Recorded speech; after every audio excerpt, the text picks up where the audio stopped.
Wangeelii Yohaannis boqonnaa 6 lakkoofsa 16. Maatiyoosi boqonnaa 14 lakkoofsa 22 27 irraa. Maarqosi boqonnaa 6 lakkoofsa 45 hanga 52tti. Wanti wajjin ilaallu qabxiin kun wal fakkaata. Isa keessaa mata duree rakkinni kee Waaqayyoof daandiidha. Waaqayyo dhukkuba kee keessa dhufee si fayyisuu hin danda'a. Galatas kan fudhatu Waaqayyo dhibee kee irraa si fayyiseeti. Yeroo baay'ee namoonni rakkootu gaarummaa caalaa hamaatti itti baay'ata. Gammachuu caalaa gaddatti itti baay'ata. Kabajamuu caalaa ari'atamuutti itti baay'ata. Fayyaa ta'uu caalaa fayyaa dhabuutti itti baay'ata. Egaa yeroo Yesuus Kiristoos nama bira jirus yeroo Waaqayyo nama bira hin jirres raafamni jira.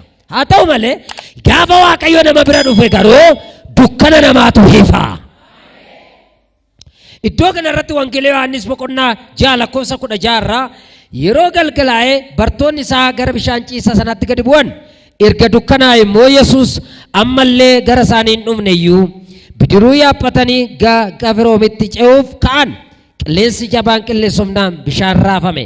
Kiiloomeetirii 5 amma 6tti bidiruun erga deemanii Yesuus bishaan gubbaa adeemaa gara isaanii gara bidirichaatti otoo dhiyaatu arganii sodaatan. Yesuus garuu sodaatinaa innoo ana isaaniin jedhe. Iddoodhuma kanarratti qabxiilee 3 tokko wajjin ilaalla.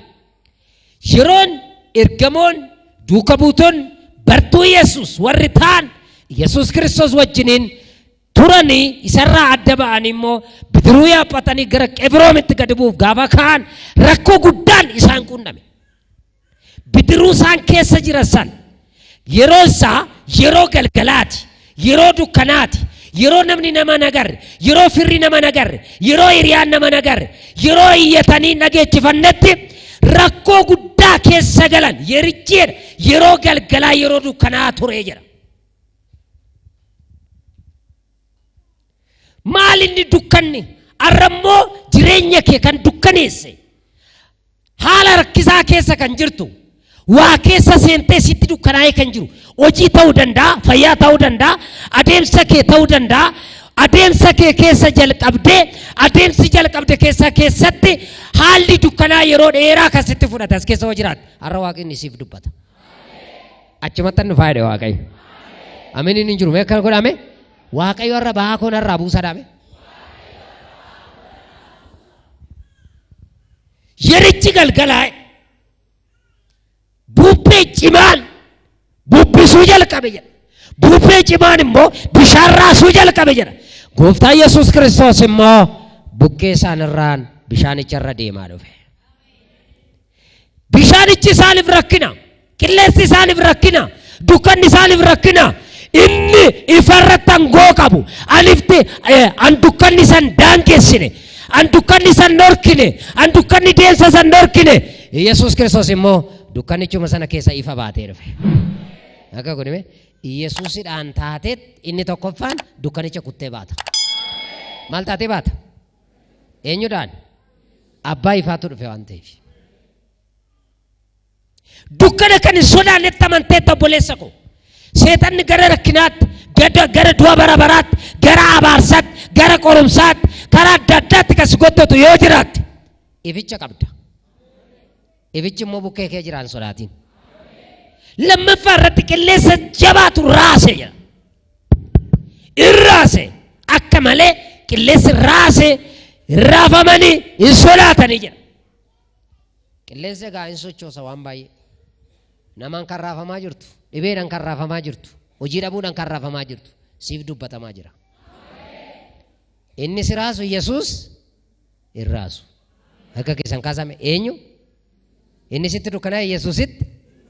Inni si raase Yesuusitti. Akkana godhame bubbeen isaan hin raase Yesuus hin raamne Yesuus irra keedduu deemaa dhufu. Mee namni Yesuus qabdu? Qabdaa? Hin sodaatin kan raafamni kee hin dhaabataa jedhe. Boo'ichi kee hin dhaabataa jedhe. Dhibeen kun sirraa dhaabataa jedhe. Qormaanni kun sirraa dhaabataa jedhe. Humna qilleensa nama raasu dhaabuu danda'utu dhufe. Bishaanis dhangalaadha bishaan. Bishaanis hin raafamee jira. Gaafa Yesuus irra deemu garuu laala sirriitti na hubadhaa. Waan dhangalaa jajjabaa godheet irra deemaa dhufe. Uumamoonni jiranillee Yesuusiif ajajamu. Kaleen kee Yesuusiif ajajaman sodaatin. Sombi kee Yesuusiif hin ajajaman sodaatin. Sammuun kee Yesuusiif hin ajajaman sodaatin. Waaqa bishaan dhangala'oo jajjaboo godhee dhagaa godhee daandii godhee irra deemuu qabda. Akkamitti sodaatta? Dubbichi si jijjiirameera. Harka qabime si jijjiirameera. Maal si ta'eera? Dhimmichi maal ta'eera? Jajjaboo kan ture gara dhangala'oo kan ture gara maalitti? Yesus Kiristoos isaan garuu bubbidhaan raafamaa jiru, dukkana keessa jiru, bishaan keessa deemaa jiru bidiruudhani. Inni garuu bidiruu malee bishaanuma dhangala'aa kana akkanuma laatamma lafarra deemtu kanatti bishaan irra deemaa dhufe. Humna isaa gararraa miti uumamni. Humna isaa gararraa miti humni kee. Humna isaa gararraa miti diinonni kee. Humna isaa gararraa miti rakkinni kee. Humna isaa gararraa miti haala tamma keessa jirtu. Yesuus itti dabarsi. Waaqayyo isa siraasaa jiru, isa si dhiphisaa jiru ani irra deemaadha Waaqayyo. Anaaf salphaadhaan. Akkas jedhame yaa Yesuus jedhame. Dhimmi koosus salphaadha jedhame. Isaan bishaan sodaachaa jiru, qilleensa sodaachaa jiru, dukkana sodaachaa jiru. An dukkana sodaan, an qilleensa sodaan, an bishaan sodaan, bishaan dhangala'aa daandii godhatee kan irra deemu immoo Yesuus hin dhufe. Bukkee isaanii jira. Kiiloomeetira 5 hanga 6 erga deemanii booddeedha. Yesuus itti dhufe. Isa moo isa miti jedhanii gaafa isaan Yesuus kootu bidiruu keenya, kootu gara rakkina keenyaa seeni, kootu gara bidiruu nu rakkisaa turtee seeni jennaan gara caafii dhumaarra geesseedha bidiruun isaanii. Inni kiiloomeetira 6 sana guutuyyuu bishaanichumarra deemaa dhufe. Isaan garuu bidiruudha nu rakkachaa turani. Udoo bidiruu keessa bishaan nu nyaataa jedhan of eeganiyyuu sodaachaa turani. Inni bidiruu keessa hin jirre garuu irra deemaa dhufe. Hin sodaatin. Isaati amma waa jireenya kee qabeenya kee abdattee jirta yoo ta'e har'a keessaa ba'i Yesuus abdadhu. Isa jajjabaa dhangala'aa isa dhangala'aa jajjabaa godhee akka asfaaltiitti irra deemu. Haala keessa jiru. Isi Waaqayyoof daandiidha rakkinni kee. Isaaniif bishaan rakkina. Isaaniif qilleensi rakkina. Isaaniif dukkanni rakkina. Yesuusiif immoo daandiidha. Irra deemaa dhufe. Karaa dhibee kee kana Yesuus ulfina isaa argachuu barbaadaa tuqman qabdu. Si fayyisee dhuga baatuu taata. Seenaa kee jijjiiree dhuga baatuu taata. Du'a si oolchee dhuga baatuu taata. Harka qabitti maal taate dhuga baatuu taata. Maal siif godhee? Du'a si oolchee maal godha? Du'a na oolcheettee maal taata? Akka tatiin duune du'a sana keessa daandii qaban. Waan kana sadan hin dagatinaa. Dukkanni Yesuus hin ittisu, raafamni Yesuus hin ittisu, bishaan nama baay'ee liqimse Yesuus hin ittisu, inni garuu irra deemaa dhufa. Waa Waaqayyo dadhabu hin jiru jechaadha inni arfaffaan. Waaqayyo kan dadhabu hin jiru Waaqa irratti gataa. Karaa Waaqayyo irra dhufu hin beektanii Waaqayyo irratti gataa. Karaa Waaqayyo sin eebbisu hin beektanii Waaqayyo irratti gataa. Karaa Waaqayyo sin gargaaru hin beektanii Waaqayyo irratti of gataa. Isaan kiiloomeetira 5 hanga 6 bidiruudhaan deeman. Yesuus garuu bidiruu malee bishaan irra deeme. Gammadaa jiraattaati.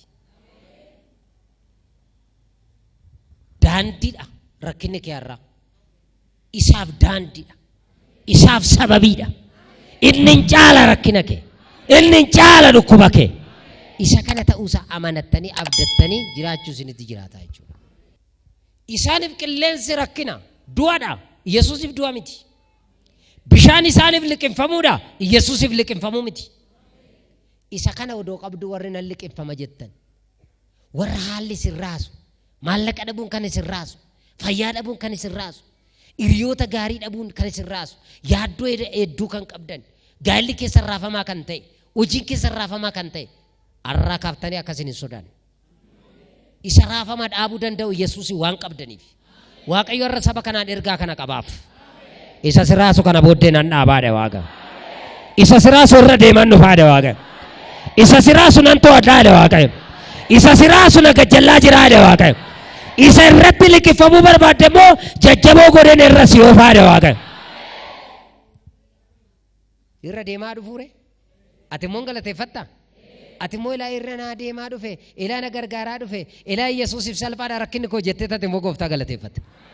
Fuuldura isaatti galata fiddee akka dhuftu waaqayyo duratti galateeffannaadhaaf akka dhuftu qophooftee akka dhuftu Yesuus Kiristoos yaa gargaaru.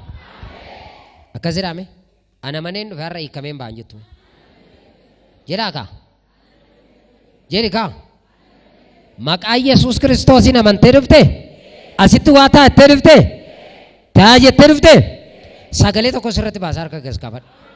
Waan siraasu sana deebiteen arginati rakkina sana isaan kiiloomeetira 5 hanga 6 akka taniiru kana booddee ittiin deebine Yesuus isaan bukkee jira waan ta'eef akkana godhime inni siraasu ittiin fufu minna keenya inni siraasu ittiin fufu dhibeen har'a fiddee dhufte sun ittiin fufu misiraachi ittiin fufu dhukkubni mucaa kee ittiin fufu beela'uun kee ittiin fufu ari'atamuun kee ittiin fufu gadi qabamuun kee ittiin fufu tuffatamuun kee ittiin fufu galgalaa ganama rakkinni kee ittiin fufu meeqa sadi narraa dhaabateera dhime dabali jedhate siduu kan deemu si biraa hambiseeraan dukkana irratti gooftummaa qaba qilleensa irratti gooftummaa qaba dhangala'oo irratti jajjabuu irratti gooftummaa qaba innoo barbaade bishaan keessaa dhagaa keessaa bishaan baasa inni yoo barbaade galaana biyyu bidiruudhaan bubbidhaan rakkatu inni immoo lukaan irra deemu anati wajjin ooltu kun isa kana gochuu danda'uudha malee nama jettee fudhatini inni kana danda'e ankee dadhaba ankee haa danda'u warra itti siif haa darbu.